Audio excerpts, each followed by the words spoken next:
అన్ని రకాల వస్త్రాలపై up to 66% of. రాజకీయ భవిష్యత్పై స్పందించారు ఎమ్మెల్యే రాజాసింగ్. తానే పార్టీలోకి వెళ్లడం లేదని క్లారిటీ ఇచ్చారు. ప్రజెంట్ ఇండిపెండెంట్ గా ఉన్నారని, కేంద్రం నుంచి మంచి నిర్ణయం వస్తే చాలన్నారు. బీజేపీ అధిష్టానం ఏ నిర్ణయం తీసుకున్నా కట్టుబడి ఉంటారన్నారు రాజాసింగ్. ఎమ్మెల్యే పదవికి రాజీనామా చేయమన్నా చేస్తానని చెప్పారు. నేను కాంగ్రెస్ కానీ బీఆర్ఎస్ కానీ ఏ పార్టీలో కూడా నేను చేరను. నేను ఫస్ట్ ఒక హిందూ. నా ధర్మం గురించి ఏ పార్టీలో మాట్లాడడానికి నాకు ఫ్రీడమ్ ఇస్తారు, అదే పార్టీలోనే ఉంటాను. ఎక్కడ కూడా ఉప ఎన్నికలు రాదు. ఇప్పుడు గోషామహల్ గడ్డ, మా భారతీయ జనతా పార్టీ అడ్డా, ఎట్లాంటివి కూడా ఉప ఎన్నికలు రాదు. ఒకవేళ వస్తే దాని తర్వాత చూద్దాం. బీజేపీ పార్టీ అంటే ధర్మం గురించి, దేశం గురించి, సమాజం గురించి మంచి పనిచేసే ఒకటే ఒక పార్టీ, అది భారతీయ జనతా పార్టీ.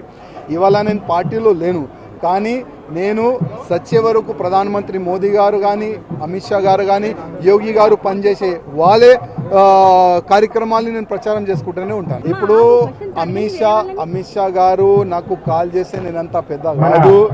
జస్ట్ కేంద్రం నుంచి ఏదైనా ఒక మంచి మెసేజ్ వస్తే చాలు.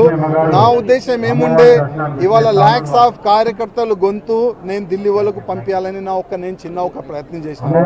దాంట్లో నేను ఫెయిల్ అయ్యాను. ఎవరితోని నాకు శత్రుత లేదు. ఎవరు కూడా నాకు ఇప్పుడు ప్రెసిడెంట్ కానీ ఎవరు కూడా నాకు ఏ ఇబ్బంది కూడా లేదు. ఎట్లయినా ఇప్పుడు ఇండిపెండెంట్గా ఉందాం. ఇంకా ఇంతవరకు మేము ఇండిపెండెంట్గా ఉందాం, చూడాలి.